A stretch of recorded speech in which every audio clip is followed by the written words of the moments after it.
What's going on, y'all? I got this seed starting kit. It's by Jiffy. Seed starting greenhouse kit with expanding peat pellets. This is the set of 12.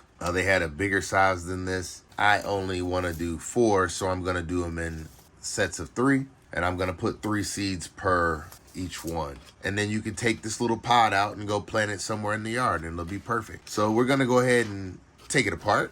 Show the unboxing of it. And it's that easy. Let's take a look at one of the pellets. We take one of the pellets out and it's just a little puck. It's pretty cool. It's like a wafer. We're gonna fill it up. I was told to use hot water, so we're gonna use hot water to fill it up. You just let them swell, and then whatever water is left over after they swell to maximum size, you just pour off. It says less watering, 1-step seed transplanting, and there it is on the back. So we'll go ahead and set it up, pour some water in, and we'll see how it goes. We got hot water. We're just gonna pour it in the tray, and the pucks are starting to float. They're floating all over the place, but that is warm water. We're gonna see how long that takes. And while we're waiting on that, we will cut up this cup and start labeling pucks so we can have them labeled. They're starting to swell already. That one is starting to swell. So just over a minute, now they're swole. Not all of them, but they're swelling up. All right, they're almost, so we're at 3 minutes now, 2 minutes and 50 seconds. 3 minutes. All the water is gone. We need more water. We're now at 3 minutes and 20 seconds. So I took the same red Solo cup and I cut it up, and I'm going to use these as the labels so I can remember which basil will be in which one. I'll make it simple. These 3 and these 3. That looks like all the water has been absorbed, but we'll let it sit for a little bit longer. We're almost at 5 minutes right now. So I took a whole red Solo cup and I poured it in and I let it sit. While I was letting that absorb, I went ahead and I made labels for the different basil that we will be putting in. We're gonna put 3 seeds in each one of the pellets. Let's pour off the excess water. All right, so the excess water has been poured off. Opal first. So we're going to open up the pucks so you can get 3 seeds in. I know I dropped at least 3 in that one. And we're gonna open this one up and this one the same. All right, and put in some seeds. Open this one up, and this one is open already. And we'll open that one up. And then we'll go ahead and pour in a little lemon. Ooh, and close that one up, close that one up, and close that one up. Last one. Open them up and put a little seed in. Oh wow, this one's all gone. This is day 1, and I will be putting the lid on, and they've all been labeled now. So now we can leave it in a dark place, and they said put it on a heating lamp. I'm going to take it and put it on top of the refrigerator and let it sit for a couple days. So it's been 4 days. And if you look, we got a little bit of moisture on the top of the container. You can see the moisture content.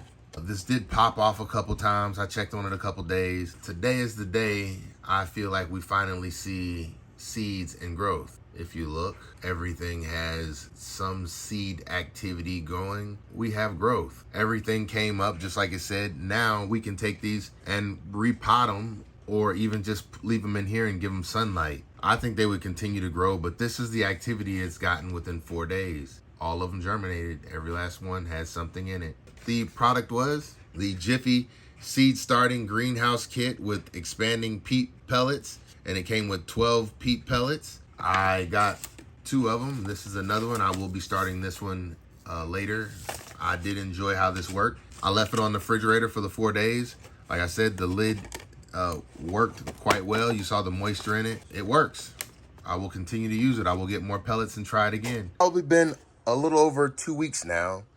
And what I've noticed is, so these are the ones that I left inside the container, and those are the ones I took out probably 3 or 4 days ago. And the ones that I took out 3 or 4 days ago are not growing as well as these are continuing to grow. If you look on the top, you can already see that some of the basil is starting to reach the top. It's touching it. You can see it. So now let's open it up and see how much this basil has grown in comparison to that basil. Look at that.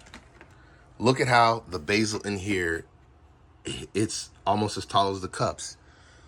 These right here were touching. And this is this one right here in the front. If you look how short that one is compared to how tall these are, all of these are so tall in comparison to the ones that I took out early. So that just goes to show me that I transplanted those a little too early as well, because these are doing so much better. I am very proud of how these showed up. That is the biggest right there. This is the dark, which is right there. Even that one is bigger. These are both bigger than those. And the sweet, they're doing great. If you look at the sweet back here, not doing so great. This sweet is doing amazing. Everything that's inside of this Jiffy container has been doing amazing. And what is even more amazing to me is what's inside the Jiffy container. I have not had to do anything to. I have not had to water it. I have not had to do anything. This Jiffy seed starting kit is making life a little bit easier, but eventually I am going to have to transport from this container into one of these cups to continue to grow things. I've got some new pellets for this Jiffy thing. I already had this one, but I went and bought some more pellets for it because I started one that I have up here, and this thing is going well. You see how good everything is growing inside of it. And since I transplanted it, which has only been in there maybe an hour or so now, since I transplanted, everything has perked up. I went ahead and started this with the strawberry seeds. So I have strawberry seeds in, I believe, all but one of them, so one might not. I used hot water, and we are doing the same process with the strawberry seeds that we did with the basil seeds. And I will come back and update as we get more stuff growing. What I plan on doing is I plan on, as things outgrow the terracotta pots, I am going to take them out of the terracotta pots, put them in bigger pots. I'll probably end up giving some of the stuff away. But this is what it looks like starting out. And today was the day that I put all these things in the pot. So this is how the lemon basil's looking. Now the one in the front is the one, this one is the one that was taken out last. And that's the one that was taken out first. Taken out last, taken out first. If you look at the difference between the two. Same with that one. Look at the difference in size, but that one has more full looking leaves on it. That one looks taller, but less full looking leaves. Same way, taken out first, or excuse me, this was taken out last, and that one was taken out first. If you look at it, the leaves are tighter compacted. They look like they have more of their real leaves on it, but it does not look nearly as nice as this one at overall height and health, if you look at the difference between the two. Same way with that one. Same thing going on. We come to the sweet, it's the same thing. This one is fuller and taller. Same one and taller. And taller, that's the dark. If you look at how it came in, it looks good. And then that one, it's fuller with color. And I think that that is not just from taking them out earlier, but also from putting them in sand. The root system was not able to grow as far, I do believe. I don't know about that part, but this is the results. And then I have the extra set back here that I'm just going to watch. But this is my subjects. First out, second out, but everything has been removed out of sand. But the greenhouse kit works. Thank y'all for tuning in. We'll do it again with strawberry.